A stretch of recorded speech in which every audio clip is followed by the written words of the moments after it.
Hi everyone, नमस्कार. आजच्या नवीन एका व्हिडिओमध्ये मी तुमच्या सगळ्यांचं खूप खूप मनापासून स्वागत करते. आजचा जो टायटलमध्ये वाचलेला विषय आहे एक्झॅक्टली तोच आहे.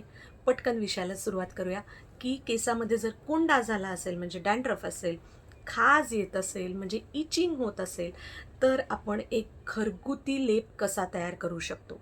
मी व्हिडिओच्या सुरुवातीलाच तुम्हाला सगळ्यांना सांगते की ह्या घरगुती उपायांनी देखील जर तुम्हाला फरक पडत नसेल तर तुम्हाला लवकरात लवकर चांगल्या डॉक्टरकडे, स्किन स्पेशलिस्टकडे किंवा जे हेअर स्पेशलिस्ट असतात त्यांच्याकडे जाण्याची गरज आहे. म्हणजे ते एक्झॅक्टली काय त्याचे रूट कॉज आहेत ते शोधू शकतील आणि त्याप्रमाणे तुम्हाला ट्रीटमेंट देऊ शकतील. त्याच्यामुळे खूप काळ पण घरगुती उपाय करत राहू नका.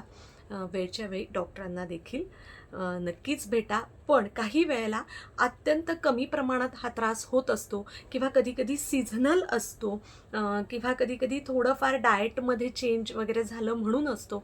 तर अशा वेळेला हे घरगुती उपाय नक्कीच उपयोगी ठरतात. हार्श कुठले तरी अँटी डॅन्ड्रफ शॅम्पूज यूज करण्यापेक्षा हे उपाय एकदा नक्की करून बघा. तर डॅन्ड्रफ, इचिंग आणि हेअरफॉल ह्या सगळ्यासाठी जो आज मी तुमच्याबरोबर लेप शेअर करणार आहे, ज्याचा मला उपयोग झालेला आहे, तो पॅक आहे. कसा तयार करायचा आहे तर 2 चमचे घ्यायचं आहे कडुनिंबाची पावडर, कडुनिंबाच्या पानांची पावडर. त्याच्यानंतर 2 चमचे ताजा कोरफड जेल असेल मिळालं तर उत्तम, नाही तर जे अवेलेबल आहे ते तुम्ही घालू शकता. पण ते जे खूप परफ्युम्डवालं असतं ते वापरू नका, त्यांनी उलट त्रासच होईल. त्याच्याबरोबर 1 चमचा त्रिफळा चूर्ण आणि 1 चमचा घालायचा आहे मेथी दाण्याची पावडर. हे सगळं छान कोरडं असतानाच त्या जेलमध्ये थोडंसं मिक्स करून घ्यायचं आहे. मग त्याच्यामध्ये तुम्हाला जर छान ऑथेंटिक असं गुलाबजल मिळालं तर ते तुम्ही ॲड करू शकता किंवा थोडंसं कोमट पाणी घालू शकता. नाही तर तुमचे केस खूपच असे फ्रीझी आणि खूप थोडेसे असे राठ झाले असतील आणि ते तुम्हाला मुलायम करायचे असतील तर त्याच्यामध्ये तुम्ही छानसं थोडंसं दही देखील ॲड करू शकता किंवा मग त्याच्यामध्ये थोडंसं एखादं पिकलेलं केळं अर्ध छान मॅश करून घालू शकता आणि मग आवश्यकतेनुसार त्याच्यामध्ये कोमट पाणी घालत राहून त्याची छान एक पेस्ट तयार करायची आहे. ही पेस्ट आपल्या छान टाळूला, स्कॅल्पला, हे जे दिसतंय ना इथे मध्ये स्किन जी आहे त्याला लावायचं आहे. त्याच्यामध्ये लावून छान त्याला थोडंसं मसाज करायचं आहे. हलक्या हाताने 1-2-3 मिनटासाठी मसाज करायचं आहे. सगळीकडे टाळूला लावायचं आहे. खाली लेंथला जास्त लावायची गरज नाही आहे, इथे टाळूला लावायचं आहे, ठीक आहे, आणि स्कॅल्पला. आणि लेंथला थोडं थोडं उरेल ना तेच तेवढं थोडं थोडं असं लावून टाकायचं आहे. छानपैकी केस बांधून ठेवायचे आणि एक 40 मिनटं, 45 मिनटं, पाऊण तास पकडा.